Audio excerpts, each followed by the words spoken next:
It has been an absolutely crazy last week in the world of AI. First of all, we had DeepSeek R1 release, and then we had OpenAI come out with ChatGPT o3-mini in those models today. So I brought on my good friend Mark on this podcast, and we're going to break down all of these models side by side together, and we're going to compare them so you can understand which of these models you should be using, if any of this is worth the hype, what this new DeepSeek technology means, and how that will shape the future of AI development, all that sort of stuff. So if you're a non-technical person and want to stay up to date with all this information, this is going to be the perfect episode for you to do so. What's going on, man? Happy to have you back.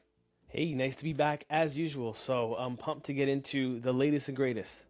Yeah, for sure. I'm curious, man, because I feel like I always come to you with like, news or something in the space and you always talk me down to earth. I'm like, man, this is crazy. And you're like, it's really not as good as people are making it out to be. So you're kind of like the anti-hype man, which I appreciate, bringing me back down to earth. So I'm curious, like Yeah. first I want to dive into quickly your thoughts on DeepSeek, especially like R1. What have you seen in the past couple weeks? Do you think it's as mind-blowing as people are making it out to be? Is it overhyped? What are your thoughts? I'm curious. Yeah, I think no matter what you do, everything is always a game changer. Everything is always amazing, and this changes everything every day, right? So, Yeah. um, when DeepSeek came out as an open source model, the most impressive thing about it is that you have a knockoff o3-mini that is accessible for free that you can put on a desktop. That is the coolest thing that came out. Now, the way it thinks when it's doing its reasoning is very peculiar. It looks like someone who's dazed, kind of talking to themselves, versus very coherent line of thinking. The API is on and off all the time. If you go to the website right now, it's probably still going to be down because of hackers or whatever's happening, right? So for me, it's like interesting. It might change things in the future. To me, what was valuable is in the last 24 hours to 48 hours, Microsoft and Amazon added them as open source models to their cloud. So now you can Mm, actually more dependably access those APIs. And most importantly, for a lot of people, there's a lot of concerns about insert conspiracy, accessing them securely. Now that's an right. option. So to me, this opens up for a lot of bigger businesses where you have millions of rows that you wish you could run LLMs on row by row. It would be like thousands of dollars, but now it's like a fraction of it. So Mm, it's interesting because it's just showing where open source is going. And O3 came out, and immediately people started saying, I can't wait for O3 to get knocked off so I can use it for free. So yeah, right. it's kind of like this erosion of moats. In the last two Mm, years, it's like OpenAI, Anthropic, Gemini, they got the market. But now, with the ability to knock off models using the way that DeepSeek did, the game changer was that other open source companies now, think Facebook even, can start thinking of different ways to catch up in terms of these models. right. Yeah, it's pretty crazy to think. I guess that leads me into like my next question. And as far as like how DeepSeek structured all this and like how like break down for me like an elevator pitch to a non-technical person how they were Sure. able to like take ChatGPT and train it in their own way, different from any other model we've seen. Because that's why it's the like headliner across the news right now. Is because like people are like, oh, do we need as much compute power to train these large language models as we thought? Obviously, NVIDIA stock, we don't even need to get into that. But like, yeah, break that down for me because I'm curious from like a non-technical person. Like, tell it to me like I'm stupid. Okay. Well, you're not stupid. So, and none of your audience is. So, I'd say one big layer here, there's something called reinforcement learning, which, if you're going to give it an analogy, if you think of a Tesla, how it learns from its crashes or anything that goes wrong and then sends that footage to every other Tesla so it learns not to do that again. This model added that component, that learning a bit more. Um, One interesting thing about it is imagine that I came to you, Brock, and you had all these life lessons, okay? And instead of me worrying about having to come to the same conclusions as you by going through that journey, I just took those life lessons as a cheat sheet and I learned off of those. So Got it. DeepSeek's interesting because you can even tell from some of its responses that it hasn't come to some of its conclusions about what the world is on its own. So it's kind of like Mm, taking other models' word for how existence is, how life is, and you can tell because when it comes to nuanced answers, DeepSeek is a bit empty on that nuance. Um, so anyway, I'm not going to go too much further on that, but you can tell when a model's answer came from synthesis of tons of information versus It's kind of memorizing a fact and trying to make sense of a fact after the fact. Got it. Okay, that makes sense. Yeah, interesting, interesting. So obviously, probably for the future, that's going to make. Do you think it's going to change the way like OpenAI thinks about training their future models, or do you think people are over like estimating how powerful like their strategy was? I think that there's always been and there always will be open source versus closed source. Like you have Right. to choose a side in a way. I just think that it's good for a lot of people across the world that don't have the means where like maybe to you and I, $50 of OpenAI cost is negligible. But to someone in a certain country, that might be a lot of money or might be Yeah. so prohibitive for a startup getting off the ground in an insert country where US dollars is huge, right? I think it's exceptional for those folks, but for you and I, like I'll still use OpenAI for the most part because I depend on their API being always like, at least as uptime as possible, as Right. available as possible. I'm used to the stack. I'm used to the way they have their payloads. So it won't change things for a lot of people, but if you're starting up, if you want to battle test an idea that typically would run on thousands of rows or, thousands of instances, this is where things will change in the future. Got it. Okay. Makes sense. Sweet. Well, I mean, we could dive a little bit more as this conversation goes on into DeepSeek a little bit.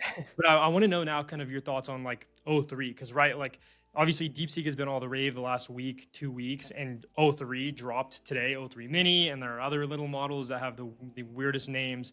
Gets a bit complex, but what are your thoughts on that? Like, first of all, do you think OpenAI released this just to like get the word on DeepSeek out of the public and like drop something new to sway attention there, in their direction? What are your thoughts on that? And I want to hear like a little bit more about like your experience after testing out these models. And I believe you're going to show us kind of a little bit of Yeah. a test, here later on in the video. So yeah, curious your thoughts there. Yeah, you hit me up at the right time, literally around the time where Brock hit me up. The model's released, and I'm like rushing to like call them via Yeah. API. On first glance, they are better than the O1 models, which is good. I can tell though they are rushed, especially on Mm, ChatGPT, because very normal requests that I would ask any other model is now being flagged for policy restrictions. And I'm literally all I'm doing is I tried to copy paste OpenAI's documentation so I could use the models really easily, and it flagged that as an issue. So that happened weird. multiple times with every O3 model. But let's put that on the side. O3 mini, I think it's called low, or yeah, O3 mini low, and then O3 mini high, all these words. The high one is actually really good at code. Like it was able to refactor code really well, rather. In terms of thoughtfulness, its thinking is kind of like as fast as O1 mini, just it goes that extra step where O1 mini was just a bit behind. So Got it. on first glance, they're working pretty well, but the one key thing here where we care about agents in the future is now through the same model, you can tell OpenAI how much this model has to think. So you get low level of reasoning, medium level, or high reasoning, which Okay. if you think of the applications of that right now, you have to always make a decision. Either this agent is going to be like really slow and use a reasoning model, or super fast but use a lower level of reasoning.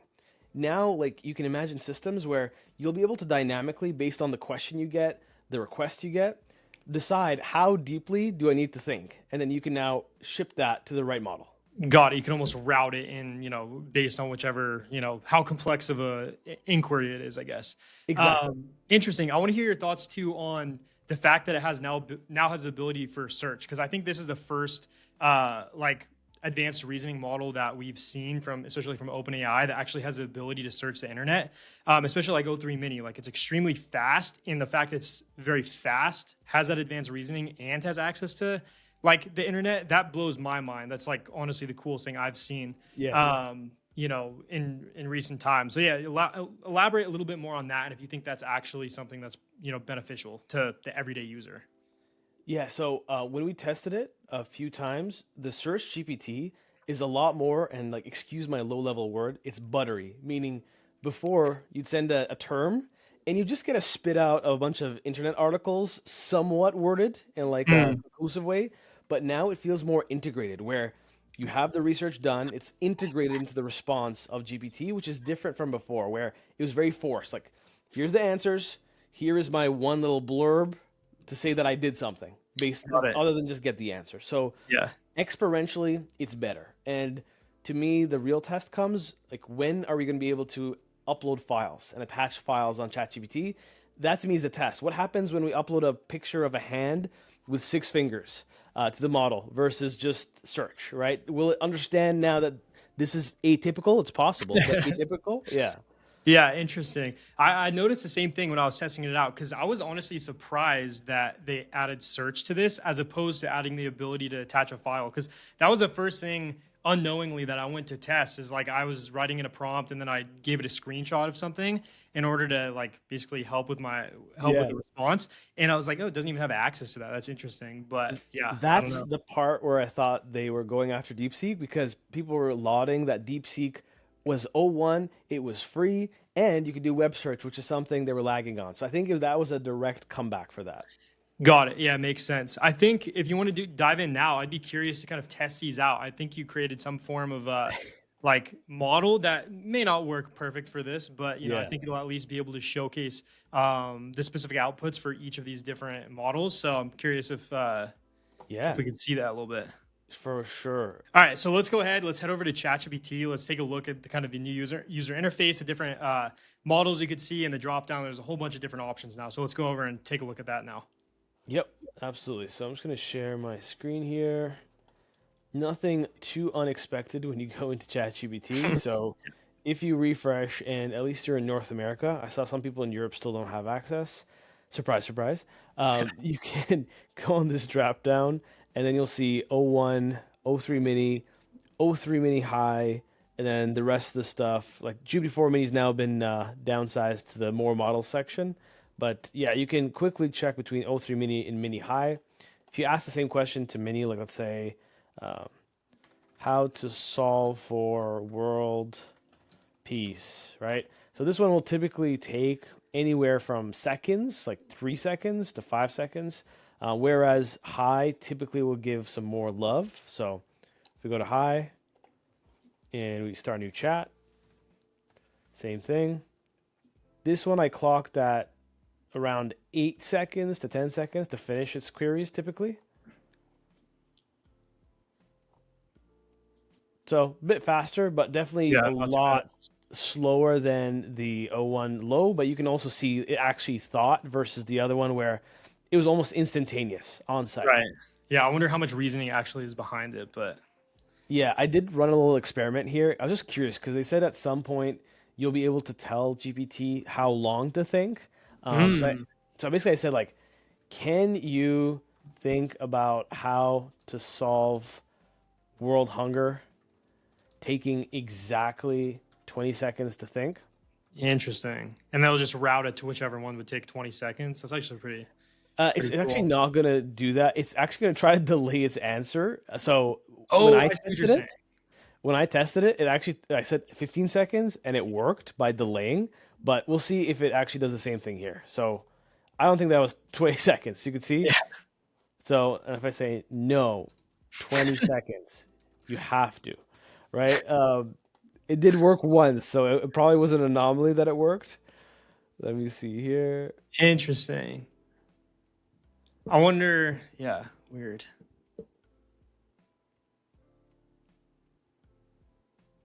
So I don't. No, I I think don't. closer to 20. Nah, a little bit closer, Closer. maybe. Let's 15 seconds. 15 Ah, seconds. But anyway, so we're not there yet where it's that smart. But yeah, you can ask it all the typical questions people want to ask it to like troll it. But for me, the biggest test, like I said, will be on images because I don't know if you know or your audience knows. There's some telltale signs of like real understanding, which is can you go the next step beyond your training data? So if mm. you so can I give an example? Yeah, go for it. All right. So if I ask GPT, make me a picture of a luxury watch, okay?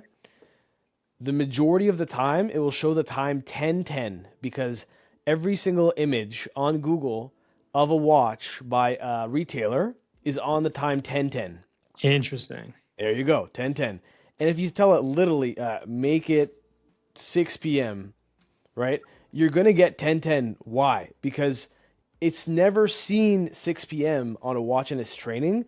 So for me to Mhm. call it something quote unquote AGI-esque, it should be able to go beyond its training and extrapolate to the next step. The same way, if you ask a lot of models, can you make a red plumber with a red hat from Italy? It'll make Mario from Mario Brothers, right? So Yeah.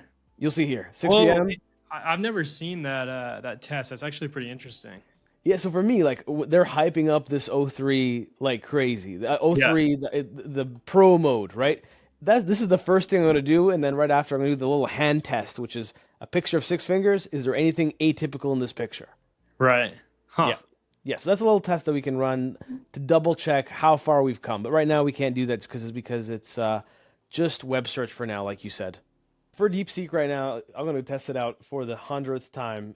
But if you go to their API, you'll get some dolphins saying our Oh, website. geez. So I was never able to get my own API key. So Got it. I use this service called Open Router, and if you're not familiar with it, it is not free. Like you have to put some credits, but you can access any model. Like if I refresh and I go to browse, you'll see they just added o3-mini.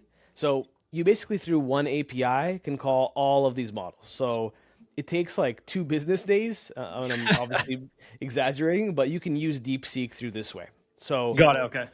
yeah, so what I did is, and I'm not going to scare your non-techie audience with a bunch of code, so let me just hide this stuff. Actually, let me just show the final part. All this is doing is it's sending a request to o3-mini for the low reasoning, the medium reasoning, the high, and then I'm sending a DeepSeek question via Open Router, so I can test all 4, okay? Got it. So our initial question we asked here was, and I'll just zoom in, was come up with a comprehensive plan on how to build a business that generates $1 million in recurring revenue without gambling, doing anything illegal or immoral in 90 days. So that was kind of like my test query. I just took the responses as a table here, and this is ugly to look at for your audience. So let's take a look at it in here. So we're not going to obviously read this, but you'll be able to see like o3-mini low reasoning is reasonably detailed. It's pretty formulaic. Like it just says focus on industries with current high growth. Subscription based as a service is one promising option. It goes through what you'd expect. It's more detailed than the o1-mini would be for sure. Mm. One thing to know about this model is it has 200,000 tokens of input that you can give, like context, and it can output 100,000, which is actually one of the largest you can do in terms of how big of a response you can derive from it. Got it. For medium, it starts, you can literally notice it. It starts to change ever so slightly. Where now instead of just bullets and sub bullets, and now it's A, B with sub bullets. There's some Yeah. form, it's just ever so slightly this elegance in the uptick of the response. Interesting. I wonder how much of that is actually like interesting information that's like valuable as opposed to just like add-on information. Did you notice that the output was actually more informative, or was it just kind of like a cluster of more words? No, it actually was more thoughtful. So if you go back here for a second, here we're talking about days 70 to 90, 30 to 70, 0 to 30, okay? In this case, we're breaking it down 8 to 25, 25 to 30, Mhm. 31 to 60, 61 to 90. So like even in the time horizons and understanding that the rhythm might be more complex and nuanced than just blocking it up into smaller steps, that was immediately jumping out at me. Got And it. at the bottom here, and I'll avoid scrolling too much, but you have key considerations and final thoughts. So it has basically like a TLDR at the end, which is more meaningful than the typical cookie cutter TLDR. If you go back up to the prior response here, let's go to here. It'll just say final thoughts. This is a comprehensive plan. Typically, the normal GPT response, like clap for me. This is what I did. Versus Yeah. this one tells me, you know what? This is what I talked about. TLDR, right? And then if I go into here, if I go to the high reasoning, you'll notice. What do you notice that's slightly different, even about the quality of the response here? Wait, so this is the Highest reasoning one. we just the medium was the one that showed the days. Okay, let's see. Define a niche. I So mean, even just that, yeah. just notice how it put all the titles in caps now, so it's like very in your Oh, face, I didn't right? notice that. Yeah. It's ever so subtle. It's still inherited the A and B that we got from medium reasoning.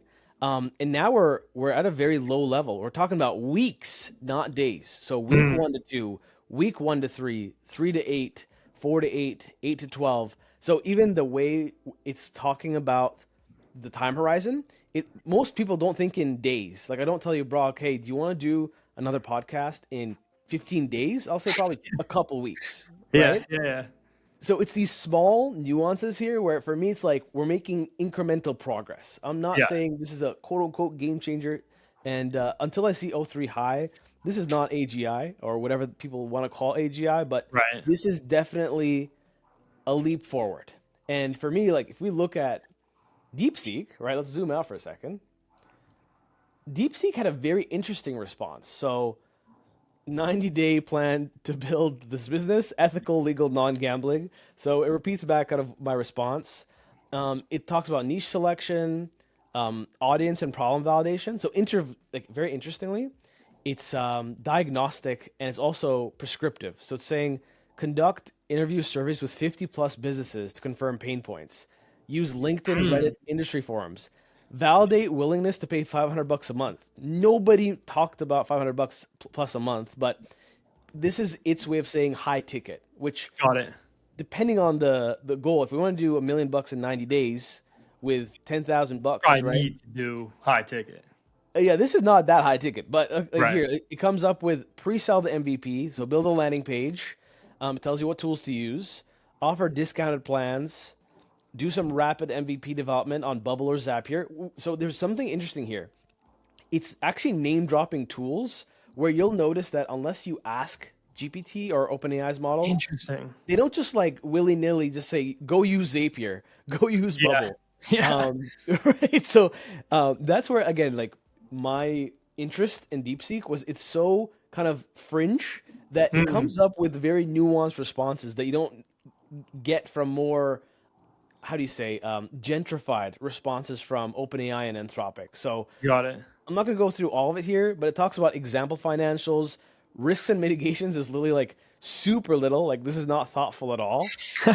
But you can see like there's a huge difference right now between the high, even the medium, and what you get from DeepSeek, which low key seems like it's sponsored by Bubble, Zapier, and Webflow. Yeah, Yeah. yeah. Interesting. So that's what I did on this side. Obviously, we could ask another question if you're thinking of one. I tried to also put together a little interface on Nice little Lovable UI. so that yeah, it looks a little pretty, and just you can ask a question like, "What do you think about love?" And this is o3-mini. This is the medium reasoning one, and this is like the higher reasoning one. If we go to this one, which is what is the meaning of life, you'll see o3-mini low reasoning is very minimal. O3 medium, we start to get a little longer. Then high reasoning, Oh, it writes geez. us like a small book, right? Life's Um, not that deep, ChatGPT. It's not it's not that deep, that pun intended. And then when you get to DeepSeek, you'll see here it, it's very Oh, whoa. ChatGPT, where you have the title or subtitle and then some form of like blurb about it. So nothing too creative there. Yeah, interesting, interesting. Yeah. And for this, I mean, I guess the viewers don't even need to know this, but we were going to try this experiment with this UI that Mark created, but however, the DeepSeek API wasn't working, so we weren't able to. That's actually why we weren't able to try it out, which is a bummer, but it's all good. Yeah, like even if we could ask, if you want to ask a question, I can actually ask it to my scary script here. So all I have to do is just run this, and Scary then script. That's funny. Cool. So we actually went ahead and we tested this and asked basically all these different models what it thinks AGI is, and then we're going to show you now a side-by-side comparison of those outputs of all these models. yeah. So I'm going to share my screen again here, and we tried to make it as readable as possible. So I prettied it up just a tad. And on the left side, we have DeepSeek, and you want to get a little understanding of length. There's a lot of like spacing here, but it's around a few pages long. This is the o3-mini low response, also 4 pages long. And then obviously disregard the emojis. Those are the things that we prettied up with ChatGPT. But I don't know if you want to take a little read, Brock, of these responses, kind of comparing side by side. Yeah, sure. We don't need to go through this whole thing, but obviously I think it'd be interesting to go through at least the first like few paragraphs or something. So let's go over to the left-hand side. Obviously, artificial general intelligence, AGI, refers to a machine capable of performing any intellectual task that a human can with the flexibility, creativity, and generality of human cognition. Unlike narrow AI, example, images, classifiers, chatbots, AGI would not require task-specific programming and could adapt autonomously to novel challenges. Below are critical criteria and milestones for AGI, followed by a timeline prediction. Wow, it So, offers a timeline prediction. Interesting. yeah, Okay, yeah. interesting. Here. So it goes through all the different areas that it thinks that it has to be able to pass. Hmm. Wow, 2040 to 2070. What? Why? That seems very weird that I gave a timeline for this. Quantum neuromorphic hardware, hybrid architectures, neurosymbolic systems. What? No, I again, this is one of those answers that to me is actually pretty nuanced and more Yeah. to the point. Whereas, typically OpenAI will dilly dally around when, how, what, why, that kind of stuff. Mhm. So you want to read the right hand side because this side will stay the same as we compare with high, but this one will change. Yeah, for sure. Cool. So now going over to o3-mini low, I've thought about AGI as a notion of creating a system that not only excels in one domain or narrow range of tasks, but that could, in essence, operate across an entire spectrum of intellectual challenges that humans can manage.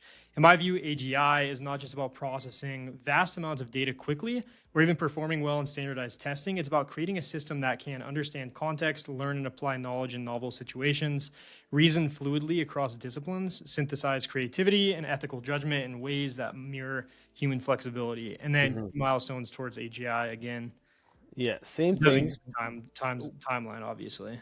Oh, When we might reach these time stones. So near term, next to 10 to 20 years. So somewhat in line there. right.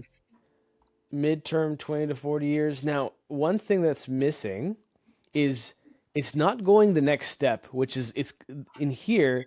It came up with what it thinks we might need, like technology wise, to get there. Mm, Here we're still conceptual in terms of we need to pass early versions of a general intelligence Turing test, uh, while still insightful, but it's still formulaic. There's nothing super specific. right. Yeah.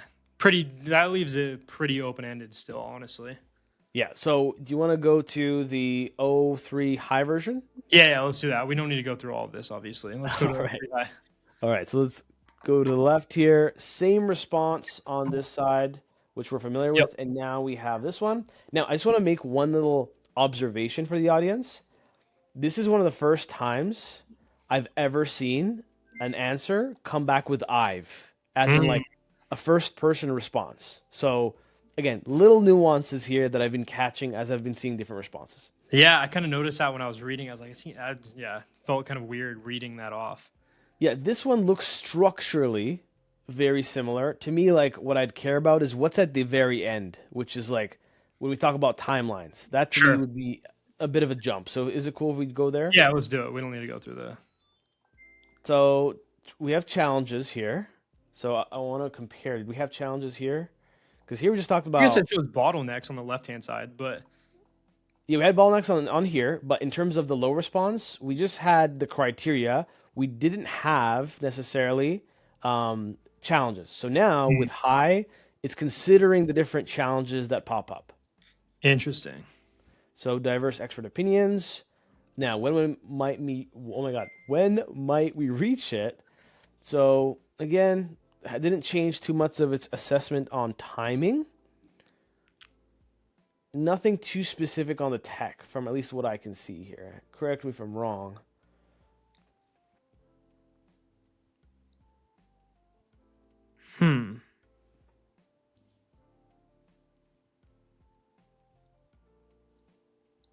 Yeah, I don't know. Still seems a bit open ended compared to the DeepSeek.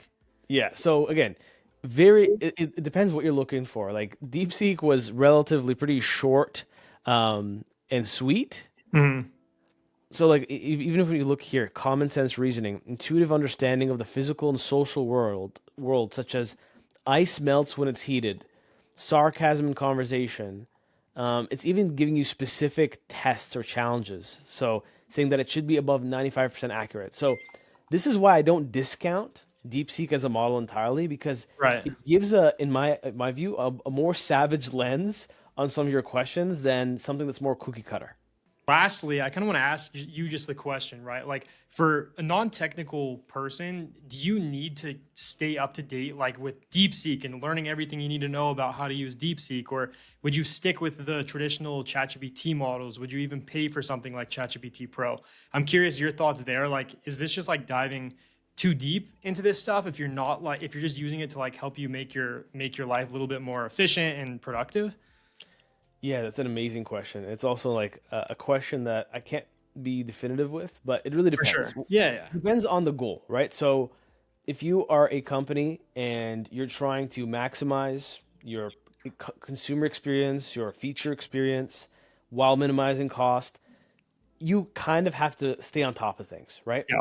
If you are looking to use this stuff in your everyday life, right, you can have a model that's quote unquote good enough. Meaning, a lot of people right now could probably take DeepSeek, download the 14B or the 32B on their computer, and do a lot of tasks locally pretty well and not have to pay for anything, right? So Right.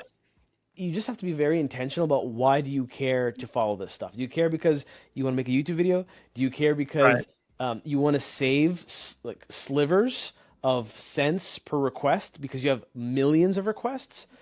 Or out of just enthusiasm, you just want to be on top of it, right? But it can be overwhelming. So as long as you ask the question, why do I care about this thing coming out, or how will it change anything? If, for example, if o3-mini becomes an expert at doing image recognition or understanding, that will fundamentally change a lot of businesses. Imagine Mhm. medical use cases, radiology.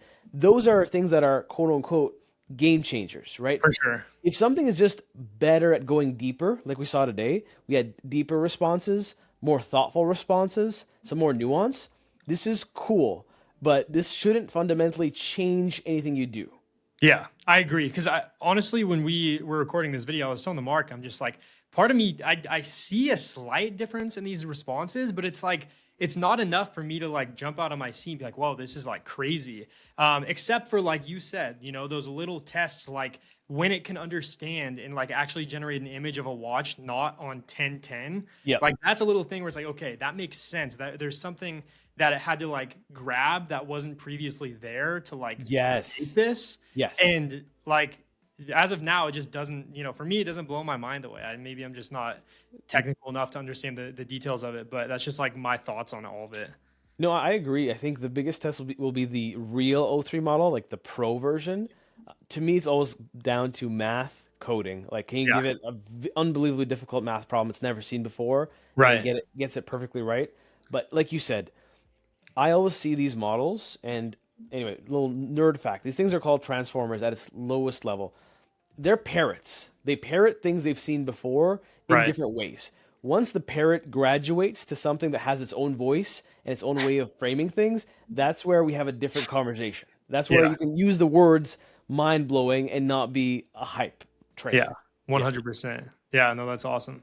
Well, sweet. I think that kind of covered everything. I'm glad we could have you on, kind of explain this stuff. I know a lot of people feel overwhelmed when it comes to all these new models dropping. So I think hopefully this was maybe a refreshing conversation to like at least see what the differences are, if it's something that you should really like dive into, and if it's worth learning for Yeah. whatever use case you need AI for in your life. It's cool that now we have an advanced reasoning model with ChatGPT that's like free to use. I think that's cool. But I don't think it probably won't change a bunch of people's lives at this point in time. Yeah. But it's cool to see where things are going and cool to see how fast this landscape is moving.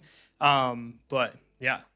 Yeah, and the last thing to put on people's radars is we haven't heard from Anthropic in a long time. We haven't heard from Meta Mhm. in a long time. So I expect personally that in the next 1 to 2 months, we're going to see Claude 4 or Mhm. Meta 4 or Llama 4 rather. So it's only going to get more overwhelming from here because the arms race is really eye to eye now. For sure. And personally, I still love Claude 3.5 Sonnet to help Yeah. me write like content and stuff. That's my go-to as of recently. So I don't know. It'll be interesting to see when they drop, 4 potentially. Yeah, and we'll be here for it. We will be. Sweet, Mark. We've done a couple of these podcasts together. I'm sure we'll continue to do these. I think it's refreshing for my audience to have a more kind of expert on the channel to kind of walk us through these different concepts. Where could people like find you? You know, because if people resonate with the type of content you're making, Yeah. or like kind of how you're speaking on these podcast episodes, like maybe they want to dive deeper into you. So maybe give a quick rundown of where they could find you.